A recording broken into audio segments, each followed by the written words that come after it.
Hello 9th class students, welcome to my class. Myself Mrs. Rajni Bhatia. Exercise 6.2 start करते हैं. Chapter 6 chapter है Lines and Angles. 6.2 first question in figure 6.23. ये figure आपको given है. In figure 6.23 AB is parallel to CD and CD is parallel to EF and Y and Z. ये जो Y दिया है एंगल और ये Z angle, they are in the ratio 3:7. You have to find the value of X. तो आइए start करते हैं इसको. ये देखिए यहाँ पे फिगर मैंने बनाई है, जो बुक में बनी है सेम वही बना दी है. यहाँ X, यहाँ Y और ये Z. अब आप देखिए ये जो है मैंने यहाँ 1 एंगल लगाया है. आप भी फिगर बना के उस पर एंगल 1 लिख सकते हैं यहाँ पे. और ये Y, तो 1 और Y इक्वल होंगे. किस तरह से इक्वल होंगे? 1 और Y कैसे इक्वल होंगे? Vertically opposite angles are equal. तो जो Y की वैल्यू है ये 1 की भी वही है, यानी कि ये Y के बराबर हो गया.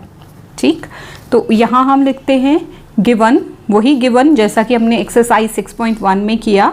जो क्वेश्चन में गिवन चीज़ें होती हैं वो यहाँ लिखनी होती हैं. AB is parallel to CD, CD is parallel to EF and Y ratio Z is equal to 3:7. To prove आपको जो find out करना है, that is to find the value of X. Proof, let us start. This is Y ratio Z is equal to 3:7. तो आप let कर लीजिए, let कीजिए, let Y is equal to, इसके अकॉर्डिंग रेशियो के according Y is equal to 3A, Z is equal to 7A. Now angle 1 is equal to Y, जैसा कि अभी यहाँ बताया था 1 और y इक्वल हैं, वर्टिकली अपोजिट एंगल्स, रीजन दे देना है. और फिर y, ये 1 plus z co interior angles हैं. को इंटीरियर एंगल्स का सम कितना होता है? 180. तो को इंटीरियर एंगल्स, तो y plus z is equal to 180. y की वैल्यू है 3a, z की वैल्यू है 7a. तो 10a is equal to 180 which means a is equal to 180/10. तो आप a की वैल्यू क्या आ गई? 18. आप सोचेंगे यहाँ आगे तो मैम हमेशा जब भी सपोज करते हैं एंगल को तो x लेते हैं, तो y is equal to 3x, z is equal to 7x लेना चाहिए था. बट यहाँ पे x ऑलरेडी क्वेश्चन में गिवन है, इसलिए मैंने x नहीं लिया. आपने इसको कुछ भी वेरिएबल सपोज कर लेना है. तो यहाँ हमें a की वैल्यू मिल गई 18. तो यहाँ से मैं y की वैल्यू क्या निकाल लूँगी? 3 × a, जो a की वैल्यू आई है 18. 18 3 = 54. और z की वैल्यू क्या आएगी? 7a. 7 × 18 that is 126. y की वैल्यू 54, z की वैल्यू 126. अब देखिए also AB parallel to CD, AB parallel to CD है. तो वहाँ से फिगर से देखिए, ये देखिए यहाँ पे ये लाइंस पैरेलल हैं. तो x और y का सम कितना होगा? They are co interior angles. तो x plus Y is equal to 180. तो x plus Y is equal to 180. y की वैल्यू आप 54 निकाल चुके हैं, तो यहाँ से आप माइनस कर लेंगे इधर, और तो x इज इक्वल टू 126 आएगा. ठीक, तो x की value 126. Question number 2, again figure is given. In figure 6.24 AB is parallel to CD. AB और CD आपस में पैरेलल हैं. EF is perpendicular. EF जो है वो परपेंडिकुलर टू CD है. एंड ऑल्सो एंगल GED, ये जो ऐसे करके ये पूरा एंगल है, ये कितना है? 126 पूरा, 90 भी बीच में ही मिला के. आपको फाइंड आउट क्या करना है? AGE, ये वाला एंगल फाइंड आउट करना है. GEF दिस वन, ये जो 90 के साथ छोटा पोर्शन है ये फाइंड आउट करना है. और तीसरा आपको क्या चाहिए? FGE this one. ठीक है, ये 3 एंगल्स आपको फाइंड आउट करने हैं. चलिए, ये है हमारी फिगर जो कि बुक से ही देख के मैंने बनाई है. तो मुझे एक ये एंगल फाइंड आउट करना, एक ये एंगल फाइंड आउट करना और एक ये, और यहाँ से यहाँ तक पूरा एंगल कितना? 126. तो ऑब्वियसली आप फिगर देख के ही पता लगा सकते हो ना कि 126 में से ये 90 माइनस कर दोगे तो पीछे ये पोर्शन रह जाएगा. अब देखिए इसको लिखना कैसे है. Given AB is parallel to CD, EF is perpendicular to CD. तो एंगल FED 90 हो गया और GED जो है वो 126 गिवन है. परपेंडिकुलर से मतलब क्या हो जाता है कि ये जो हमारा FED है, angle FED that is equal to 90 degree. Proof, to proof क्या आएगा? To find angle AGE, angle GEF and angle FGE। ये बुक में यहाँ तक गिवन है। प्रूफ हम शुरू करते हैं। एंगल GED कितना गिवन है, दैट इज़ 126। तो GED के 2 पार्ट्स हैं, GEF एंड FED। ये और ये पोर्शन मिल के हमारा पूरा एंगल बनाता है। तो यहाँ से GEF प्लस FED कितना है 90 को इधर ले जाके माइनस कर दो तो GEF कितना आ जाएगा 36 डिग्री। 126 माइनस 90 करोगे तो आपको 36 मिलेगा। अब देखिए also AB is parallel to CD। AB parallel to CD है तो AGE किसके बराबर होगा, ये वाला एंगल इस सारे एंगल के बराबर होगा। GED के कौन से एंगल्स, ऑल्टरनेट इंटीरियर एंगल्स। तो जितना दिस GED है उतना ही AGE होगा। तो AGE कितना आ जाएगा 126। अब तीसरा एंगल हमें ये फाइंड आउट करना है यहाँ से, FGE।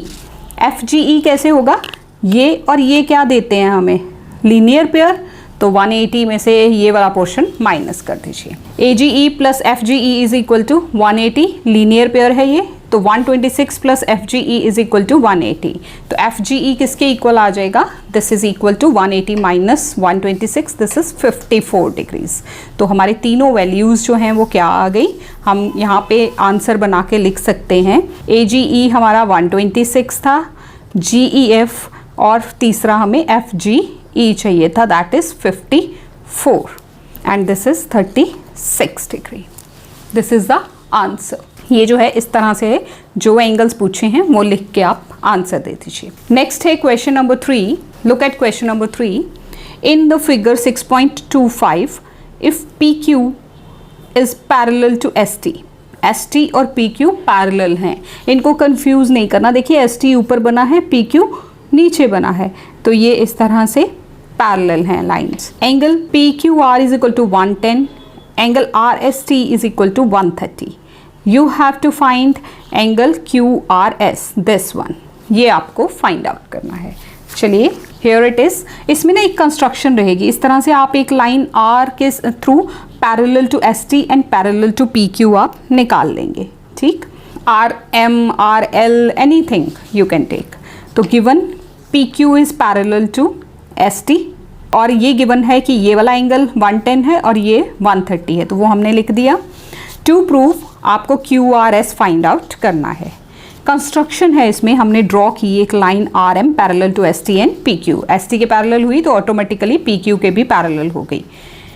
PQ is parallel to ST, ST is parallel to RM। It means हमारी जो PQ है वो RM के भी पैरेलल है। तो ST is parallel to RM। ST line जो है RM के पैरेलल है, ये ST हमने ड्रॉ की है। तो यहाँ देखिए 130 plus angle this 1 is equal to 180। Co interior angles, ये दो लाइंस पैरेलल हैं तो को इंटीरियर एंगल्स हो गई है। को इंटीरियर एंगल्स आर 180। तो यहाँ से हमें TSR 130, एंगल 1 180, तो 1 की वैल्यू क्या आ जाएगी 50। अब देखिए 1 हमारे पास आ गया है 50। यहाँ से आप देखो इस 2 की ज़रूरत नहीं है। PQ is parallel to RM, तो ये वाला एंगल और ये यहाँ से 1 और ये जो QRS हमें फाइंड आउट करना है, ये सारा ये ऑल्टरनेट एंगल से इक्वल होंगे। हम लिखेंगे PQ is parallel to RM, तो angle PQR is equal to QRM, alternate interior angles. अब QRM के 2 पार्ट्स हैं, QRS एंड एंगल 1। तो 110 is equal to QRS plus angle 1। QRS किसके बराबर हो जाएगा, 110 माइनस 1 इज 50, तो 110 में से 50 माइनस करोगे तो QRS is equal to 60 degree आएगा। ऑल्टरनेट एंगल समझते हैं ना आप, इस तरह से अगर 2 लाइंस पैरेलल होती हैं तो अगर ये ट्रांसवर्सल इनको काटती है तो ये और ये जो एंगल्स हैं Z में जो बन रहे होते हैं, they are called as the alternate angles. Question number 4, this is in the figure 6.26 if AB is parallel to CD। AB और CD पैरेलल हैं। कुछ एंगल्स आपको गिवन हैं जैसे कि APQ is 50 and PRD is equal to 127। आपको X and Y की वैल्यू फाइंड आउट करनी है। ये रही हमारी फिगर, आपको X and Y find out करना है। गिवन जो चीज़ें गिवन हैं बुक में लिखी हैं, क्वेश्चन में वो आपने लिख देनी है। AB is parallel to CD given है and APQ is equal to 50 given है, PRD is equal to 127 7 given है। To prove to find the value of x and y। Proof AB is parallel to CD। AB जो है वो CD के parallel है। तो देखिए ये दो लाइंस पैरेलल, ये ट्रांसवर्सल हो गई, तो 50 इज इक्वल टू x हो गया। ऑल्टरनेट एंगल्स, तो यहाँ से हम इनके नाम लिख लेते हैं। APQ is equal to PQR। तो PQR की वैल्यू x है, APQ की वैल्यू 50 है, तो x इज इक्वल टू 50 आ जाएगा। ऑल्सो यहाँ से देखिए ये लाइन अगेन पैरेलल है, अब ये ट्रांसवर्सल हो गई, तो ये दोनों प्लस करके 50 plus y is equal to 127, 50 plus y is equal to 127, alternate angles are equal. तो यहाँ से y जो आएगा 127 में से आप 50 माइनस कर देंगे, दिस इज 77। तो x is equal to 50, y is equal to 77, this is the answer. Question number 5। वैसे स्टूडेंट्स ये क्वेश्चन नंबर 5 जो है ये एक एक्टिविटी टाइप क्वेश्चन है, ये कभी एग्जाम में नहीं आता, बट कई स्कूल्स में तो इसको कट करवा दिया हुआ है। आप पता नहीं आपके स्कूल में इसको रखते हैं कि काटते हैं, तो हम इसको कर देते हैं, आप देख लीजिएगा अपने according. In the figure PQ and RS are two mirrors. ये दो मिरर्स हैं, समझ लो ये दो पैरेलल लाइंस हैं, इनको सामने सामने रखा है। एन इंसिडेंट रे, अब साइंस में आपने पढ़ा है इंसिडेंट रे क्या होती है, रिफ्लेक्टेड रे क्या होती है, और इनके नॉर्मल्स क्या होते हैं, इंसिडेंट का एंगल क्या होता है, रिफ्लेक्शन का एंगल क्या होता है, तो वही यहाँ यूज़ होगा। इसीलिए इस क्वेश्चन को एक्टिविटी रख के आउट ऑफ एग्जामिनेशन रखा हुआ है, तो आप बस इसको अच्छे से समझ लीजिए। फिर भी AB एक लाइन है जो PQ मिरर को स्ट्राइक कर रही है, फिर यहाँ से ये रिफ्लेक्ट होके दूसरे मिरर RS पे जाती है, फिर यहाँ से CD जो है रिफ्लेक्ट होती है, तो ये इंसिडेंट रे, ये इसके लिए होगी इंसिडेंट रे और ये होगी रिफ्लेक्टेड रे। आपको प्रूव करना है कि ये जो AB है ये CD के पैरेलल है। ठीक है, स्टार्ट करें। ये देखिए फिगर आपके लिए ड्रॉ किया है। PQ एक मिरर हो गया जो कि RS के सामने रखा हुआ है, ये AB एक रे, BC और CD। आपको प्रूव करना है कि AB is parallel to CD। AB और CD कब पैरेलल होंगे, जब हम ऑल्टरनेट एंगल्स को इक्वल प्रूव कर देंगे, यानी कि ABC को BCD एंगल के इक्वल बोल देंगे, तो रेज जो हैं वो पैरेलल हो जाएंगी, क्योंकि जब पैरेलल रेज होती हैं तो ऑल्टरनेट एंगल्स इक्वल होते हैं, और अगर ऑल्टरनेट एंगल्स इक्वल हो जाएंगे तो रेज जो हैं वो पैरेलल हो जाएंगी। प्रूफ, इसमें कंस्ट्रक्शन है एक, इसमें गिवन टू प्रूव नहीं आएगा, सीधे कंस्ट्रक्शन है। आप यहाँ से एक 90 डिग्री नॉर्मल ड्रॉ करेंगे। BE is perpendicular to PQ and CF is perpendicular to RS. Now we know PQ is parallel to RS, it is given. So BE is parallel to CF. Reason क्या है कि perpendiculars drawn to the parallel lines are parallel to each other. दो अगर lines perpendicular हैं और वो दो parallel lines के perpendicular अगर हम draw करते हैं तो वो जो perpendicular होते हैं वो भी आपस में parallel होते हैं।